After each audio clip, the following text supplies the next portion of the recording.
Yo, mwero mwakeye karibu kuri Ukuri KWANONE podcast. Akazina banyitwa Imbere Diodone. Iyi ni episode 22. Uri mushasha ntibagire kugira subscribe, ari ubwa kabiri ugarutse ntibagire kugira like, ari ubwa gatatu ntibagire kugira comment. Burya ngomba ko ibintu ubibonye uvyigumya. Oya, ibintu byose bipostinga ngaha bija kuri channel Diodone and ntuvyigumye ahubwo bisharinge bihe mugenzi wawe potage kugira nawe nyine ashobore kumenya ukuri aho kuri. Hanyuma ntibagiye urabona aka gapira iwacu uri umurundi ari mu mahanga, cyane cyane wowe uri umurundi uri mu mahanga udakunda Uburundi, turakuziye mpaka Uburundi bwacu ubukunde, kubera nta rukundo rukenewe mu Burundi atari urukundo rwawe.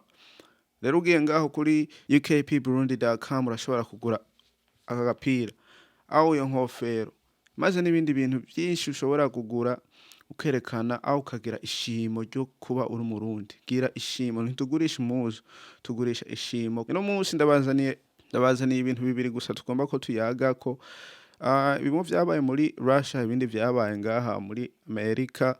Ibintu biteye ubwoba kandi ibintu usanga bibabaza abantu. Umuntu wari wese afise ubuntu birashobora kumubabaza kubera n'ibintu bibabaje cyane. Rero nta bindi ni ibi nge tutangure kino kiganiro cacu.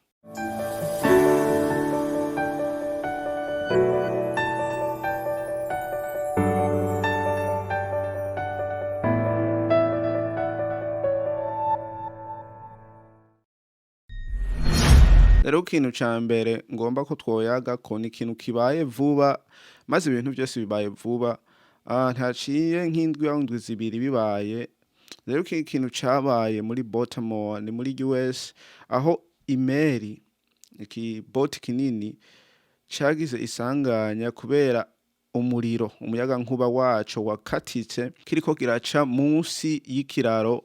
Ico kiraro ni kiraro kinini mugani mwako kanya umuriro warakatitse umuyaga nkuba, hanyuma kirabura uburyo kubera n'ingene umuyaga wariko uragenda. Ntwari umuyaga mwinshi mugani wari umuyaga wagisunitse ico kimeri cisanga cahomye aho cagonze ikintuzenya ukuguru kw'intuzenya kw'ico kiraro, hanyuma ico kiraro kirasenyuka.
Kandi abantu baraburiyeho ubuzima.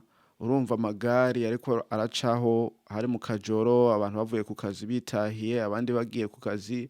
Urumva ingorane izo sanganya zarabaye, n'ibintu urumva umuntu adashobora kwirinda mw'ico gihe kubera n'ibintu biba umuntu atazi. Je hari video ndigeze kubona iri kuri Netflix ya producinze na Obama, yerekana ingene mu bihe biri imbere aho ngene isi yoba yatewe, cyane cyane Amerika yoba yatewe n'ibindi bihugu vyari byo byose, mugani gategwa mu buryo bwa technology.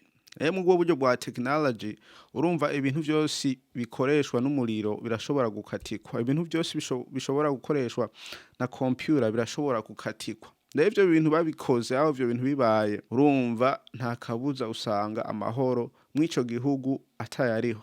nk'ibihugu usanga ari ibihugu biteye imbere cyane, urumva uburyo bwo gutera ikindi gihugu babukoresha muri ubwo buryo, ugasanga bariko barakoresha amashusho media guhindura abantu, ubwenge bw'abantu uko nuko, aho bagakoresha ubwo bundi buryo bwo gukata umuyaga nkuba, technology, ibintu byose bikoreshwa n'amakompyuta uko nuko, ugasanga abantu bariko barajyana muri ico gihugu. Burya amasanamu menshi aca mu mantuze muri Hollywood afise inyigisho kandi akaba afise n'intumbero yavyo. Rero intumbero wewe muntu uri kurabiraba ukwiye kuzuraraba uraba n'ico woshobora gukuramwo. Rero iyo video ndarayibonye, hanyuma igitangura yerekana urumeri runini rwabuze rwakatijwe umuyaga nkuba ruriko ruraza ku nkombe, ruriko ruraza ku nkombe, muga ntigwahagarara. Urumva abantu bose bariko barirukanye baruhunga kubera ntigwashobora guhagarara. Hanyuma nkaca ndibuka n'ibi vyabaye, urwo rumeri rwarabuze umuyaga nkuba, hanyuma ruraza ruragira rwagonga intuzenya ukuguru kumwe kw'ico kiraro, hanyuma cose kirasenyuka. Urumva ni ibintu nyene umuntu yiyumvira, gusa hari usanga ari ibintu nabo nyene bashobora kutwereka twewe tutazi, mugani aho usanga gusa ari ivyumviro vy'umuntu. Mugani kenshi na kenshi burya ibintu vyerekanwa mu ma TV, aho umuntu ashobora kuvana mu ma TV, kenshi usanga ari ibintu bizoba vyabaye.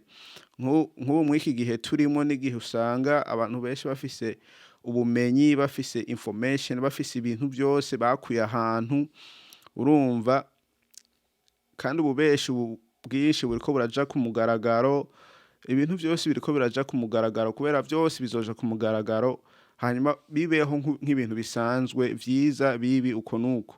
Urumva utashobora kwitahura aho gutahura ico ukurikira mu buzima, uzokwisanga nawe wahitanywe navyo. Hanyuma ikindi ngomba ko twoyaga ko n'ikintu kibaye naco nyene vuba, burya isi aho igeze ahantu hateye ubwoba cane. Je niko nkunda kwivugira ko ibintu byose biriko biraba n'ibintu biteye ubwoba.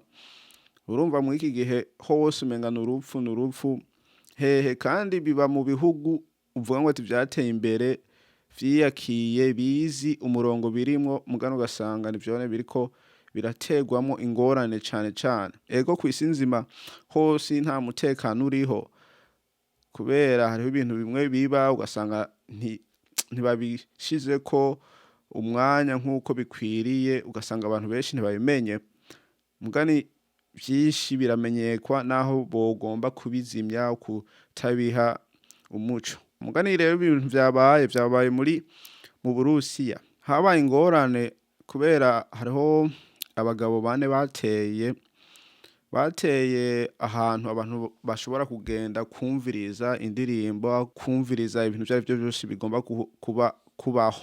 Hari gikorane bwa mbere na mbere, ibi bintu bitaraba, Amerika yari yaburiye Uburusiya ivuga ngo ati burya umuntu wari wese azi ko ari umunyamerika, kandi yaraburiye ngo na leta nyene y'Uburusiya yuko hari ikintu kizoba ko bagomba kubatera.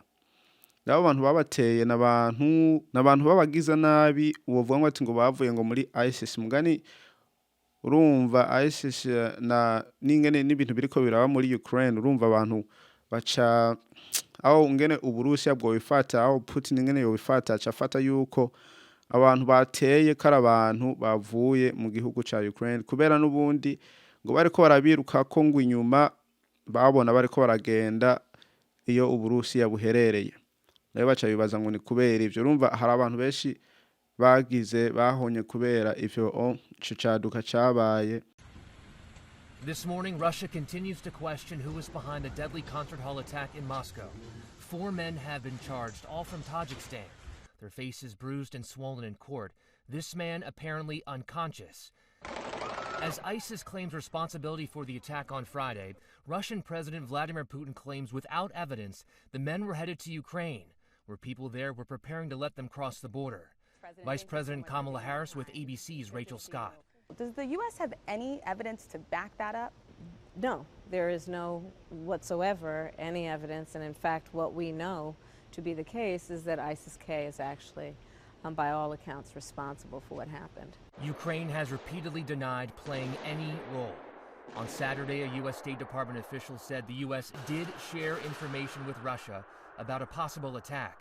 The Russian ambassador to the United States denying that happened, saying no concrete information, nothing was transferred to us. Yesterday, a national day of mourning in Russia. Hundreds of people gathering outside the concert hall. As inside, first responders cleared debris. During the attack, the building was set on fire. This comes as a 15-year-old boy is being called a hero.